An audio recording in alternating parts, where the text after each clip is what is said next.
নমস্কাৰ এই মুহূৰ্তত জনাইছো অসমৰ প্ৰত্যেকগৰাকী জনসাধাৰণৰ বাবে কেইবাটাও গুৰুত্বপূৰ্ণ খবৰ। আজি হৈছে 2 মাৰ্চ। আজিৰ দিনটোতে অসমৰ লগতে ভাৰতবৰ্ষৰ বিভিন্ন প্ৰান্তৰ পৰা বহুকেইটা গুৰুত্বপূৰ্ণ খবৰ যুগুত কৰা হৈছে। এই মুহূৰ্তত জনাইছো আজিৰ প্ৰথমটো খবৰেই ৰাজ্যবাসীৰ বাবে এটা ডাঙৰ খবৰ।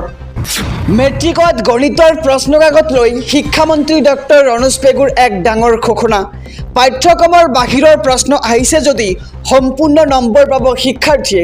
আৰু পেটাৰ্ণ সলনি হৈছে এইবাৰ মেট্ৰিকৰ প্ৰশ্নকাকতৰ। পেটাৰ্ণ সলনি হোৱা কথাটো সকলো শিক্ষককে অৱগত কৰা হৈছিল আগতীয়াকৈ। আৰু CBSEৰ আৰ্হিত প্ৰস্তুত কৰা হৈছে এইবাৰৰ মেট্ৰিক পৰীক্ষাৰ প্ৰশ্নকাকত। প্ৰতিযোগিতামূলক পৰীক্ষাৰ আৰ্হিত এনে প্ৰশ্নকাকত প্ৰস্তুত কৰা হৈছে। আৰু দুটা প্ৰশ্নক বাদ দি জটিল নাছিল প্ৰশ্নকাকতসমূহ। আৰু যি দুটা প্ৰশ্নক লৈ বিতৰ্ক হৈছে সেই বিষয়ে অৱগত কৰা হৈছিল সেৱাক।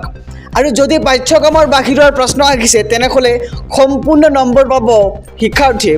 আৰু মেট্ৰিকত গণিতৰ প্ৰশ্নকাকত লৈ ৰাজ্যজুৰি হৈছিল বিতৰ্ক আৰু সেৱাৰ কাৰ্যালয় ঘেৰাও কৰিছিল অভিভাৱকে। আৰু মেট্ৰিকত গণিতৰ প্ৰশ্নকাকত লৈ শিক্ষামন্ত্ৰী ডক্টৰ ৰণোজ পেগুৰ এই বৃহৎ ঘোষণা যে পাঠ্যক্ৰমৰ বাহিৰে যদি প্ৰশ্ন আহিছে তেন্তে সম্পূৰ্ণ নম্বৰ পাব শিক্ষাৰ্থীয়ে। এই মুহূৰ্তত জনাইছোঁ আজিৰ দ্বিতীয় নম্বৰ খবৰটো। সলনি হ'ব অৰুণোদয় আঁচনিৰ নিয়ম। নতুন পদ্ধতিৰে কিদৰে লাভ কৰিব অৰুণোদয় আঁচনিৰ ধন। অৰুণোদয় লাভ নকৰা সকলক লৈ মুখ্যমন্ত্ৰীৰ নতুন সিদ্ধান্ত। অৰুণোদয় আঁচনিৰ বাবে নতুনকৈ কৰিব পাৰিব আবেদন। আৰু ৰেচন কাৰ্ড থাকিলে আপুনি লাভ কৰিব মাহেকত 1250 টকা। আৰু নতুনকৈ 2,50,000 লোকক অৰুণোদয়ৰ ধন প্ৰদান কৰিব চৰকাৰে। আৰু 1250 টকা পোৱা মহিলাই লাভ কৰিব দুখনকৈ নতুন আঁচনিৰ সুবিধাও। আৰু প্ৰধানমন্ত্ৰী জীৱন বীমা লগতে প্ৰধানমন্ত্ৰী যোজনাৰ সুবিধাও পাব হিতাধিকাৰীসকলে। আৰু সমান্তৰালকৈ লাভ কৰিব প্ৰধানমন্ত্ৰী সুৰক্ষা বীমাৰ যোজনাও। আৰু অসমৰ ৰেচন কাৰ্ড থকা প্ৰতিগৰাকী মহিলাই লাভ কৰিব অৰুণোদয় আঁচনিৰ ধন। আৰু অৰুণোদয় লাভ নকৰা সকলক লৈ মুখ্যমন্ত্ৰীৰ নতুন সিদ্ধান্ত যে এতিয়াৰে পৰা প্ৰতি বছৰে সলনি হ'ব অৰুণোদয় আঁচনিৰ নিয়মসমূহ। আৰু অৰুণোদয় আঁচনিৰ বাবে আপুনি নতুনকৈ কৰিব পাৰিব আবেদন। ৰেচন কাৰ্ড থাকিলে আপুনি লাভ কৰিব 1250 টকা মাহেকত। এই মুহূৰ্তত জনাইছোঁ আজিৰ তৃতীয় নম্বৰ খবৰটো। আগন্তুক 1 মে'ৰ পৰা চলাচল বন্ধ হ'ব সকলো ৰেলৰ। সমগ্ৰ দেশৰ ৰেল সেৱা বন্ধৰ আহ্বান জনাব ৰেলৱে ইউনিয়নে। আৰু পুৰণি পেঞ্চন নীতি বলবৎৰ দাবীত এই বন্ধৰ হুংকাৰ। ৰেল কৰ্মচাৰী শ্ৰমিকৰ কেইবাটাও ইউনিয়নে সাব্যস্ত কৰিব বিশাল প্ৰতিবাদ। আৰু পুৰণি পেঞ্চন নীতি ৰূপায়ণ নকৰিলে বন্ধ হ'ব ৰেলৰ চলাচল। আৰু 19 মাৰ্চত ৰেল মন্ত্ৰালয়ক জাননী প্ৰেৰণ কৰিব যৌথ মঞ্চই। আৰু আন্তৰ্জাতিক শ্ৰমিক দিৱসৰ দিনাৰ পৰাই আৰম্ভ হ'ব ধৰ্মঘট কাৰ্যসূচী। আৰু ৰেলৱে ইউনিয়নৰ নেতা শিৱগোপাল মিশ্ৰই কৰিছে আনুষ্ঠানিক ঘোষণা। আৰু ৰেল কৰ্মচাৰী ধৰ্মঘটত চামিল হ'ব অন্যান্য চৰকাৰী কৰ্মচাৰী ইউনিয়ন। আৰু OPS জাৰি ৰখাৰ আহ্বানত সঁহাৰি নোপোৱা ধৰ্মঘটৰ সিদ্ধান্ত। কেতিয়া অনুষ্ঠিত হ'ব আৰক্ষী আৰু 3rd 4th গ্ৰেডৰ পৰীক্ষা। মুখ্যমন্ত্ৰী হিমন্ত বিশ্ব শৰ্মাৰ বৃহৎ ঘোষণা। লাখ লাখ নিবনুৱালৈ আহি গ'ল জৰুৰী খবৰ। জুন জুলাইত অনুষ্ঠিত হ'ব আৰক্ষী ফিজিকেল টেষ্ট। এই মুহূৰ্তৰ খবৰ ৰাজ্যবাসীৰ বাবে।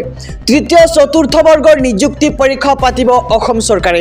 আৰু 35,000 যুৱক যুৱতীয়ে এটকা নিদিয়াকৈ লাভ কৰিব এতিয়া চৰকাৰী চাকৰি। আৰু কেতিয়া অনুষ্ঠিত হ'ব আৰক্ষী আৰু 3rd 4th গ্ৰেডৰ পৰীক্ষা। মুখ্যমন্ত্ৰী হিমন্ত বিশ্ব শৰ্মাই কৰিছে এক বৃহৎ ঘোষণা যে লাখ লাখ নিবনুৱালৈ আহি গ'ল জৰুৰী খবৰ। জুন জুলাই মাহতেই অনুষ্ঠিত কৰা হ'ব আৰক্ষী ফিজিকেল টেষ্ট। আৰু 3য় আৰু 4ৰ্থ বৰ্গৰ নিযুক্তিৰ পৰীক্ষাও পাতিব অসম চৰকাৰে। ঘৰৰ বাবে কেনেকৈ কৰিব আবেদন। নতুন নিয়ম প্ৰকাশ কৰিছে চৰকাৰে। শীঘ্ৰেই কৰক চৰকাৰী ঘৰৰ বাবে আবেদন। বৃদ্ধি কৰা হৈছে শেষ সময়সীমা। PMAYUৰ হিতাধিকাৰীৰ বাবে ডাঙৰ খবৰ। কেনেকৈ কৰিব আপুনি আবেদন। PMAYৰ পৰ্টেলত গৈ অনলাইন আবেদন কৰিব পাৰিব। আৰু আবেদন কৰিবলৈ কি কি নথিপত্ৰৰ প্ৰয়োজন হ'ব। আবেদনকাৰীৰ আধাৰ কাৰ্ড, পান কাৰ্ড, বেংকৰ পাছবুক সবিশেষ জনাইছোঁ। আয়ৰ প্ৰমাণপত্ৰ, জাতিগত প্ৰমাণপত্ৰ, ৰেচন কাৰ্ড। আৰু মধ্যবিত্ত শ্ৰেণীৰ লোকেও পাব এই আঁচনিৰ সুবিধা। বছৰি 3 পৰা 6 লাখ টকা আয়ৰ লোকে কৰিব পাৰিব এই ঘৰৰ বাবে আবেদন। আৰু আবেদন কৰিবলৈ প্ৰয়োজন হ'ব ৰেচন কাৰ্ডৰ। আধাৰ কাৰ্ড নথকা ব্যক্তিয়ে কৰিব নোৱাৰিব এই আবেদন।